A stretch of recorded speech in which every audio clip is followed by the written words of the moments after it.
મિત્રો, આજે આપણે વાત કરવાના છીએ કુંવરબાઈ મામેરુ યોજના વિશે, જેમાં 12,000 રૂપિયાની સહાય ડાયરેક્ટ તમારા ખાતાની અંદર જમા કરવામાં આવે છે.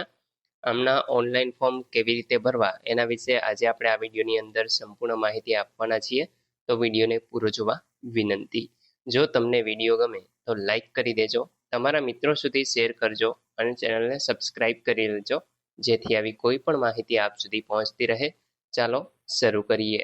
મિત્રો, સૌપ્રથમ કોઈ એક બ્રાઉઝર ઓપન કરી ઈ સમાજ કલ્યાણ પોર્ટલને ઓપન કરી લેવાનું છે અને વેબસાઇટ આપેલી છે esamajkalyan.gujarat.gov.in. આ વેબસાઇટ ઉપર તમે આવશો એટલે આ પ્રકારે તમને પેજ જોવા મળશે. સૌપ્રથમ તમે આ વેબસાઇટ ઉપર આવો તો અહીંયા નોંધણી કરો આવો એક ઓપ્શન તમને જોવા મળે છે. તો અહીંયા મિત્રો તમારે ક્લિક કરવાનું રહેશે. અહીંયા તમે જોશો કે રજીસ્ટ્રેશન ફોર્મ છે ઓપન થઈ ગયું છે. આધાર કાર્ડમાં જે પ્રમાણે તમારું નામ છે એ પ્રમાણે તમારે આપવાનું રહેશે. તો અહીંયા તમારે લખી દેવાનું છે. ત્યાર પછી મિત્રો મેલ, ફિમેલ કે અધર જે પણ તમને લાગુ પડતું હોય એ તમારે આ રીતે સિલેક્ટ કરી લેવાનું છે. તમારી બર્થ ડેટ આધાર કાર્ડ પ્રમાણે જે પણ હોય આ રીતે તમારે અહીં સિલેક્ટ કરી લેવાની રહેશે. ત્યાર પછી તમારા આધાર કાર્ડનો નંબર આ ખાનામાં લખવાનો છે. ઈમેલ આઈડી આપવું હોય તો ઠીક છે, બાકી નહીં આપો તો પણ ચાલશે. અહીંયા તમારે કાસ્ટ છે એ સિલેક્ટ કરી લેવાની છે. જે પણ તમને લાગુ પડતી હોય તમામ કાસ્ટ અહીંયા તમને જોવા મળશે. તો અહીંથી તમને જે લાગુ પડતી હોય એ તમારે આ રીતે સિલેક્ટ કરવાની છે. તમારો મોબાઈલ નંબર આ ખાનામાં લખવાનો રહેશે. પાસવર્ડ તમે જે પણ રાખવા માંગતા હોય એ અહીંયા લખી દેવાનો છે. એ જ પાસવર્ડ ફરી પાછો આ ખાનામાં લખવાનો છે. અહીંયા મિત્રો જે આ સિમ્પલ ગણિતમાં કેપ્ચા તમને આપે છે આનો જવાબ તમારે આ રીતે કહેવાનો હોય છે અને ત્યાર પછી રજિસ્ટરના ઓપ્શન ઉપર ક્લિક કરી દેવાનું છે. એટલે તમે જે પણ ડિટેલ ભરેલી છે એ તમને જોવા મળશે. એક વખત તમારે વ્યવસ્થિત ચેક કરી લેવાની છે અને ત્યાર પછી કન્ફર્મ આપી દેવાનું રહેશે. એટલે મિત્રો તમે જે મોબાઈલ નંબર આપેલો છે એમાં તમને એક SMS આવશે અને એમાં તમને તમારો જે યુઝર આઈડી નંબર છે એ જોવા મળશે. હવે મિત્રો આ પ્રોસેસ પૂરી થઈ જાય એટલે તમારું રજિસ્ટ્રેશન થઈ જશે. અહીંયા યુઝર આઈડી નંબર જે તમને મળેલો છે એ તમારે આ ખાનામાં લખી દેવાનો છે. તમે જે પાસવર્ડ રાખેલો છે એ તમારે અહીંયા લખવાનો છે અને આ કેપ્ચા તમારે આ રીતે જવાબ આપી અને લખી અને લોગિન થઈ જવાનું રહેશે. તો આપણે લોગિન થઈ અને આગળની પ્રોસેસ જોશું. મિત્રો, જેવા તમે લોગિન થશો આ પ્રકારે તમને પેજ જોવા મળશે. અહીંયા જેટલી પણ યોજનાઓ તમને લાગુ પડતી હશે તમામ યોજનાઓનું લિસ્ટ તમને જોવા મળશે. આપણે વાત કરવાની છે કુંવરબાઈ મામેરુ યોજના. તો પહેલી જ યોજના છે એના ઉપર આપણે ક્લિક કરી દેશું. એટલે મિત્રો યોજના વિશેની તમામ ડિટેલ તમને જોવા મળે છે. તમે જોઈ શકો છો કે તમને 12,000 રૂપિયાની સહાય છે આપવામાં આવે છે. જો આ યોજનાનો જે ડિટેલનો વિડીયો છે એ તમારે જોતો હોય તો પણ તમે ડિસ્ક્રિપ્શન ચેક કરશો તો ત્યાં તમને લિંક મળી જશે, એ તમે જોઈ લેજો. બાકી અહીંયા ઓકે આપી અને આપણે આગળની પ્રોસેસ જોઈ લઈએ. મિત્રો, અહીં જેવું તમે ઓકે ઉપર ક્લિક કરશો અહીં આગળ તમે જે પણ રજિસ્ટ્રેશન કરેલ છે ત્યારે તમે ડિટેલ ભરેલી છે તમને જોવા મળશે. એક વખત તમારે વ્યવસ્થિત ચેક કરી લેવાનું છે. ત્યાર પછી તમારા પિતાનું નામ અને જે પણ ડિટેલ ભરવાની બાકી હોય છે એ તમારે ભરી દેવાની છે અને પ્રોફાઇલ છે એ તમારું એક વખત અપડેટ કરી લેવાનું છે. મેં અહીંયા પ્રોફાઇલ અપડેટ કરી લીધેલું છે એટલે આ પ્રકારે તમને હવે સ્ટાર્ટ સ્ટેપની અંદર ફોર્મ છે એ ભરવાનું આવશે. અહીંયા મિત્રો તમારે તમારી જન્મ તારીખ સિલેક્ટ કરવાની છે, જે પણ તમને લાગુ પડતી હોય, એટલે કે તમારા આધાર કાર્ડમાં જે જન્મ તારીખ હોય તમારે સિલેક્ટ કરવાની છે. અહીંયા તમને ઉંમર ઓટોમેટિક જોવા મળશે. ત્યાર પછી મિત્રો સ્ત્રી, આ જે કુંવરબાઈ મામેરુ યોજના છે એ સ્ત્રીઓ માટે છે. તો અહીંયા આગળ સ્ત્રી તમારે સિલેક્ટ કરવાનું હોય છે. તમારો મોબાઈલ નંબર તમારે આપવાનો હોય છે.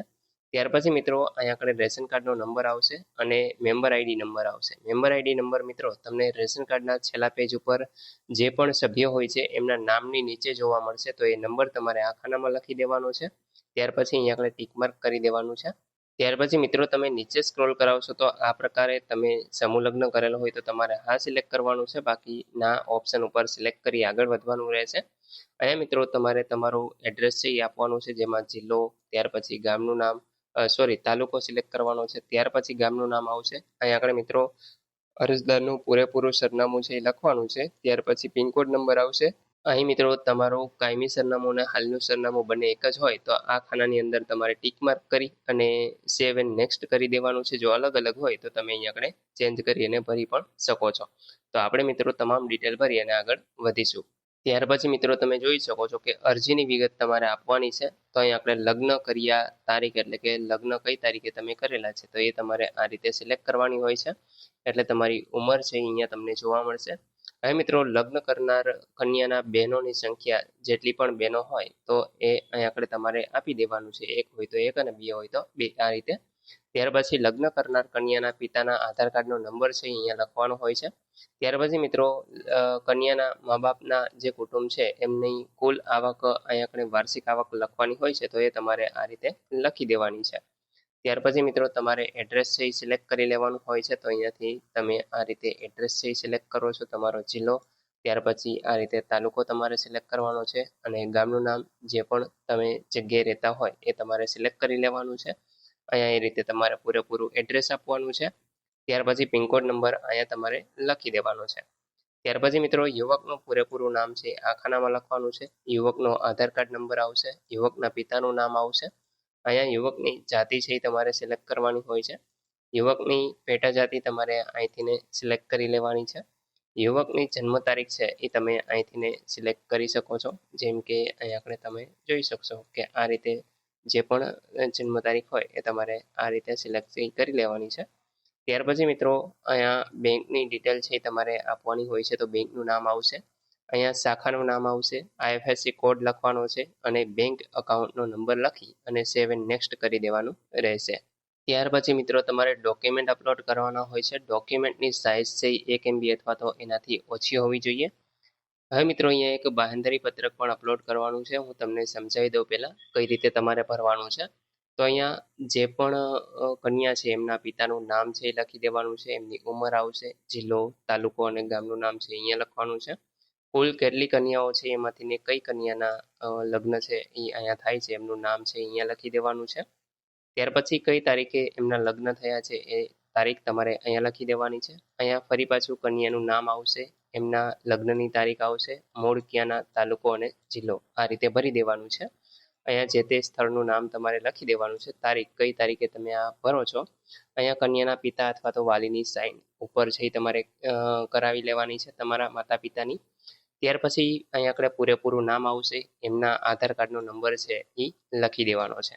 તો આ તમામ વસ્તુ છે એ તમારે સ્વઘોષણા પત્રની અંદર આ રીતે ભરી અને ફરી પાછું સ્કેન કરી લેવાનું રહેશે. મિત્રો સ્કેન થઈ જાય ત્યાર પછી તમારે આધાર કાર્ડ છે સ્કેન કરેલું અહીંયા અપલોડ કરી દેવાનું છે. ત્યાર પછી આવકનો દાખલો અપલોડ કરવાનો છે, લગ્નનું પ્રમાણપત્ર, રેશન કાર્ડ જેમાં તમારા નામવાળું પેજ અને પેલું પેજ બંને પેજનો સમાવેશ થવો જોઈએ. ત્યાર પછી જાતિનું પ્રમાણપત્ર એનો નંબર અહીંયા લખી અને અપલોડ કરવાનું છે. અહીંયા સેલ્ફ ડિક્લેરેશન જે આપણે હમણાં જ જોયું એ તમારે આ ખાનામાં અપલોડ કરી દેવાનું છે. શાળા છોડીનું પ્રમાણપત્ર અપલોડ કરવાનું છે અને બેંકની ચોપડી આ ખાનામાં તમારે અપલોડ કરવાની રહેશે. મિત્રો આ તમામ ડોક્યુમેન્ટ અપલોડ કરી અને ત્યાર પછી સેવ એન્ડ નેક્સ્ટ કરવાનું રહેશે. ત્યાર પછી મિત્રો છેલ્લું છે એકરારનામું, જેમાં નિયમો અને શરતો અહીંયા તમારે ટિકમાર્ક કરી અને સેવ એપ્લિકેશન કરી દેવાનું છે. એટલે તમારી અરજી છે એ સબમિટ થઈ જશે. જેવું તમે સેવ એપ્લિકેશન કરશો એટલે અહીંયા આપણે તમને પૂછશે કે શું તમારે અરજી સબમિટ કરવી છે. અહીંયા તમારે હા સબમિટ કરો આ ઓપ્શન ઉપર ક્લિક કરવાનું છે. એટલે આ પ્રકારે તમને થેન્ક યુનો મેસેજ આવશે. અહીંયા તમારું નામ આવશે. મેં સિક્યુરિટી રીઝનના કારણે હાઇડ કરી રાખેલું છે. તમારા એપ્લિકેશનનો નંબર તમને અહીંયા જોવા મળશે અને તમારી અરજીની પ્રિન્ટ છે તમે અહીંથી કરી શકો છો. ત્યાર પછી મિત્રો જેવું તમે પ્રિન્ટ ઉપર ક્લિક કરશો અહીંયા તમે જોઈ શકો છો કે આજની તારીખ છે આ 20/7/2026 આપણે જે અરજી કરેલી, તો આમાં તમને જોઈ શકો છો કે આ રીતે તમને અરજીની પ્રિન્ટ છે મળી જશે. અને ત્યાર પછી મિત્રો તમે ઓકે ઉપર ક્લિક કરશો એટલે અહીંયા આગળ અરજીની વિગત ઉપર ક્લિક કરશો એટલે છે એ તમને આ રીતે આખી અરજીનું ફોર્મ જે ભરેલું છે એ તમને જોવા મળશે. જે તમે વિગતો ભરેલી છે તમને આ રીતે જોવા મળશે. આ બંને ફોર્મની પ્રિન્ટ છે એ તમારે મેળવી લેવાની છે અને તમારી પાસે રાખવાની છે. ભવિષ્યમાં મિત્રો તમારે જ્યારે પણ સ્ટેટસ ચેક કરવું હોય તો અહીંયા અરજી નંબર આપેલો છે, મેં હાઇડ કરીને રાખેલો છે. આ અરજી નંબર ઉપરથી તમે છે એ તમારું ફોર્મ છે એ ફરી પાછું જોઈ શકો છો સ્ટેટસ એનું, અને તમારી જે અરજી છે એનો માહિતી મેળવી શકો છો. મિત્રો સ્ટેટસ ચેક કરવા માટે તમારી ફરી પાછું હોમ પેજ ઉપર આવી તમારી એપ્લિકેશનની સ્થિતિ ઉપર ક્લિક કરવાનું છે. અહીંયા જે એપ્લિકેશન નંબર મળેલો એ નાખવાનો છે. અહીંયા તમારી જન્મ તારીખ નાખી અને સ્થિતિ જુઓ આ ઓપ્શન ઉપર ક્લિક કરશો એટલે તમને તમારી અરજીની સ્થિતિ છે એ જોવા મળશે. તો મિત્રો આશા રાખું છું કે આ વિડીયોની અંદર તમને કુંવરબાઈ મામેરા યોજનામાં ઓનલાઈન અરજી કઈ રીતે કરવી એના વિશે સંપૂર્ણ માહિતી મળી ગઈ છે. તેમ છતાં પણ કોઈ પ્રશ્ન હોય તો કોમેન્ટ દ્વારા પૂછી શકો છો. વિડીયોને લાઇક કરી દેજો, તમારા મિત્રો સુધી શેર કરજો અને ચેનલને સબસ્ક્રાઇબ કરી લેજો, જેથી આવી કોઈ પણ માહિતી આપ સુધી પહોંચતી રહે. વિડીયો જોવા બદલ આપનો ખૂબ ખૂબ આભાર. મળીએ એક નવા વિડીયો સાથે. ત્યાં સુધી જય હિન્દ.